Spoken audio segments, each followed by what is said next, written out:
Shqipëria dhe Bashkimi Evropian kanë zhvilluar në Bruksel dialogun e dytë në kuadër të partneritetit për siguri dhe mbrojtje në një moment kur sfidat globale të sigurisë po bëhen gjithnjë më komplekse. Ky partneritet reflekton angazhimin e përbashkët për forcimin e bashkëpunimit, rritjen e qëndrueshmërisë dhe adresimin e përbashkët të kërcënimeve në zhvillim.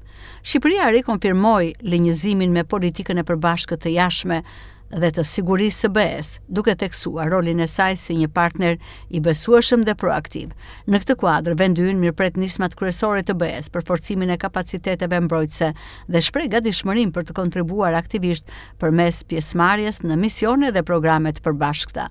Shqipëria rikonfirmoi solidaritetin e saj të palëkundur me Ukrainën dhe për kushtimin për mbështetjen e paqes, sovranitetit dhe respektimit të së drejtës ndërkombëtare. Sa i përket rajonit, u theksua se stabiliteti i Ballkanit Perëndimor është i lidhur ngushtë me sigurinë e gjithë Evropës. Shqipëria mbetet e angazhuar për promovimin e marrëdhënieve të mira fqinjësore, forcimin e bashkëpunimit rajonal dhe mbështetjen e procesit të integrimit evropian për të gjitha vendet e rajonit. Në përfundim, zgjerimi i Bashkimit Evropian u vlerësua si një instrument strategjik kyç për garantimin e paqes, stabilitetit dhe prosperitetit afatgjatë. Shqipëria rikonfirmon vendosmërinë e saj për të vijuar rrugën drejt antarësimit në Bashkimin Evropian, duke kontribuar në ndërtimin e një Europe më të sigurt, më të fortë dhe më të bashkuar.